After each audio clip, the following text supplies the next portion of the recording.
दोस्तों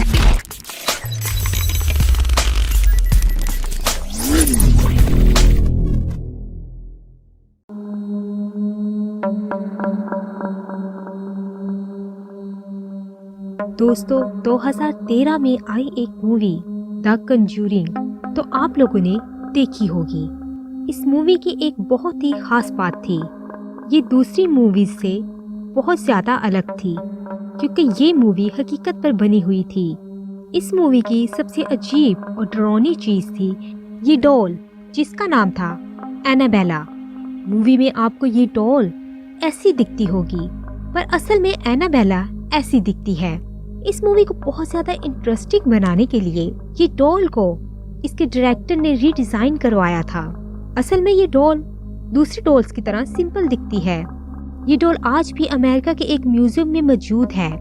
इस डॉल को आखिर म्यूजियम में क्यों रखा गया, तो चले पता लगाते हैं इस डॉल के राज के बारे में। अगर आप एनाबेला से रिलेटेड सारी इंफॉर्मेशन हासिल करना चाहते हैं तो इस वीडियो को एंड तक जरूर देखिएगा।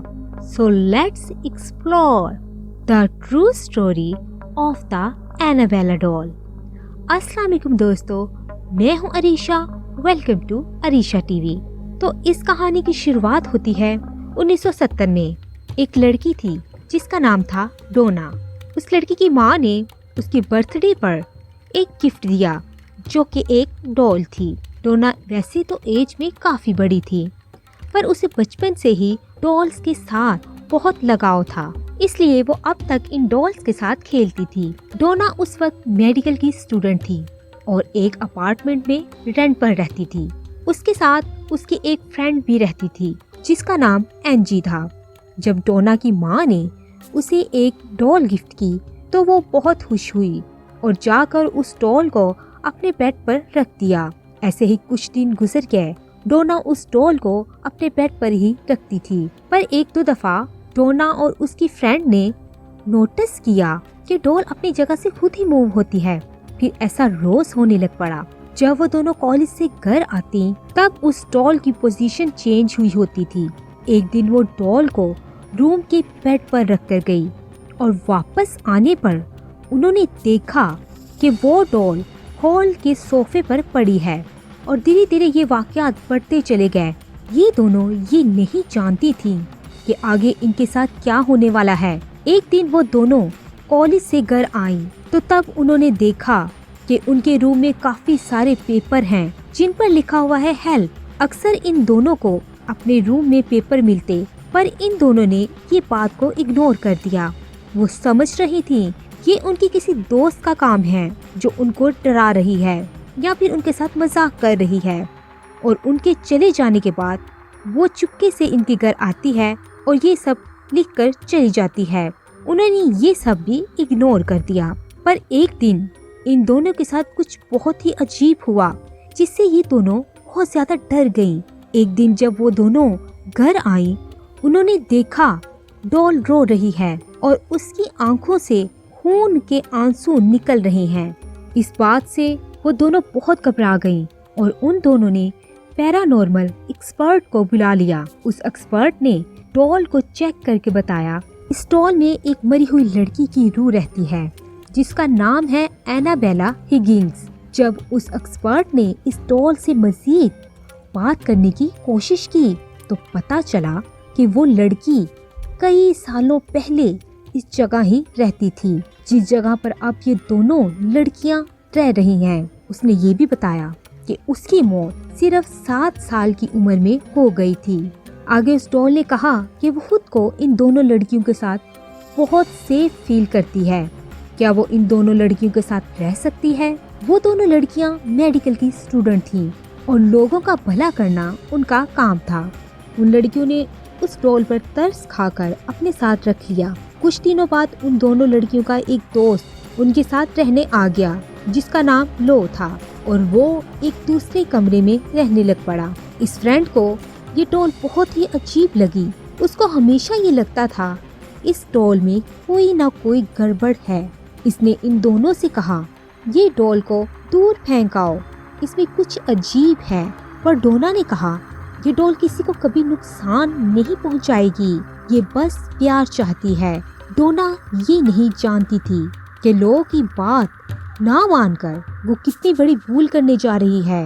एक रात लो अपने कमरे में सो रहा था, तब आधी रात को उसकी आंख खुली और उसने महसूस किया कि वो खुद को हिला नहीं पा रहा, जैसे वो पैरालाइज हो गया हो।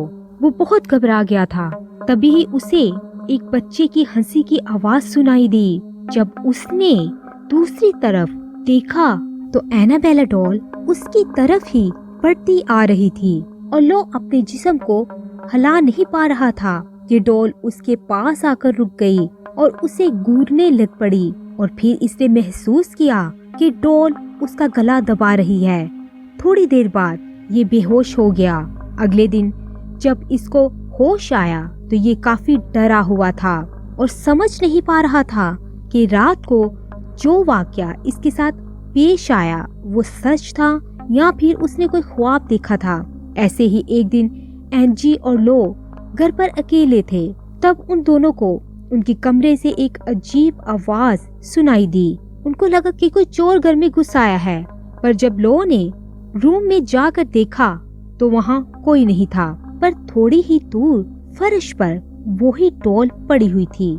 एकदम से लो को अपनी चेस्ट में बहुत दर्द फील हुई, जैसे कोई उसको नोच रहा हो। जब उसने अपनी बॉडी पर से शर्ट उतारकर देखा तो उसकी बॉडी पर कई नाखूनों के निशान मौजूद थे।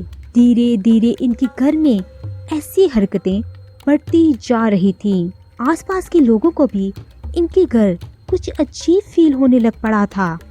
फिर लोगों के कहने पर उन्होंने एक बहुत बड़े प्रीस्ट को बुलाया जिसका नाम फादर कुक था। फादर ने एड और लॉरेन से कांटेक्ट किया। इन दोनों के बारे में आपने मूवी में देखा ही होगा। ये दोनों मियाँ बीवी हैं। ये दोनों पैरानॉर्मल इन्वेस्टिगेटर हैं, यानी ये लोग अंधे की मखलूकात को इन्वेस्टिगेट करते थे। इन दोनों ने तकरीबन 10,000 केसेस को स्टडी किया है। अब ये डॉल का केस भी इन लोगों के पास आ चुका था। जब इन लोगों ने इन्वेस्टिगेशन शुरू की तब इन लोगों को पता चला कोई भी 7 साल की बच्ची की रूह नहीं, बल्कि ये एक शैतान की रूह है और वो शैतान एक बच्ची बनने का ड्रामा कर रहा था और इसका मकसद सिर्फ एक ही था कि इन लोगों में से किसी एक ही वजूद पर कब्जा करना। ये सब बातें जानकर डोना बहुत डर गई और उसने वो डॉल उन इन्वेस्टिगेटर के हवाले कर दी। जब एड और लॉरेन इस डॉल को अपने साथ ले जाने लगे तो उनको बहुत ही अजीब सी फीलिंग आई। उन लोगों ने इस डॉल को गाड़ी की पिछली सीट पर रख दिया और जब वो घर जा रहे थे तब उनको अजीब सी नफरत फील हुई। एकदम से कार के ब्रेक्स फेल हो गए और कार का बैलेंस बहुत ही बुरी तरह खराब हो गया। इन दोनों को ये पता चल चुका था ये बुरी रूह कर रही है। तब उन दोनों ने होली वाटर इस डॉल पर छिड़का और सब कुछ नॉर्मल हो गया और वो दोनों सही सलामत अपने घर पहुंच गए। पर उनके घर पर भी डॉल अपने आप एक जगह से दूसरी जगह जाने लग पड़ी। तब उन दोनों ने एक कैथलिक प्रीस्ट को बुलाया। फादर ने डॉल को उठाया और कहा, तुम बस एक डॉल हो और तुम किसी को नुकसान नहीं पहुंचा सकती। और ये बात करके फादर अपने घर की तरफ चल पड़ा और थोड़ी देर के बाद फादर ने एड और लॉरेन को फोन करके बताया कि वो एक एक्सीडेंट से बहुत मुश्किल से बचा है। तब एड और लॉरेन ने फैसला किया कि वो इस डॉल को घर पर नहीं रखेंगे। वह इस डॉल को एक खास वुडन बॉक्स में रखेंगे और उस डॉल के बॉक्स को म्यूजियम में रखा जाएगा। ये म्यूजियम अमेरिका में मौजूद है और इसके मालिक भी ये दोनों एड और लॉरेन ही हैं। ये डॉल आज भी इस म्यूजियम में मौजूद है, पर इसका मतलब ये नहीं है कि ये डॉल किसी को नुकसान नहीं पहुंचा सकती। एड की कुछ साल पहले डेथ हो चुकी है, पर लॉरेन अब भी जिंदा है। एक दफा इन दोनों का एक गेस्ट इस म्यूजियम के विजिट के लिए आया तो इन लोगों ने इसको डॉल के बारे में बताया, पर उसने इनकी बात पर जरा यकीन न किया और डॉल का मजाक उड़ाता रहा। अगली शाम जब वो अपनी एक फ्रेंड के साथ बाइक पर जा रहा था तो उसी लड़के का एक्सीडेंट हो गया, जिसमें लड़की तो बच गई पर वो लड़का मर गया। बाद में उस लड़की ने बताया एनाबेला के बारे में ही बातें करते जा रहे थे और इसका मजाक उड़ा रहे थे। तभी बाइक एकदम से अपना कंट्रोल खो बैठी और हमारा एक्सीडेंट हो गया। ये डॉल आज भी इस म्यूजियम में मौजूद है और ये दुनिया की सबसे मनहूस डॉल मानी जाती है। खैर, इस कहानी की हकीकत क्या है वो तो खुदा ही जानता है। आज की हमारी ये स्टोरी आपको कैसी लगी कमेंट बॉक्स में जरूर बताइएगा और हमारे चैनल को सब्सक्राइब कर दीजिएगा, वीडियो को लाइक कर दीजिएगा और बेल आइकॉन के बटन को जरूर प्रेस कर दीजिएगा ताकि हर आने वाली वीडियो आपको मिल सके। हमेशा खुश रहें और हमें अपनी दुआओं में याद रखें। खुदा हाफिज।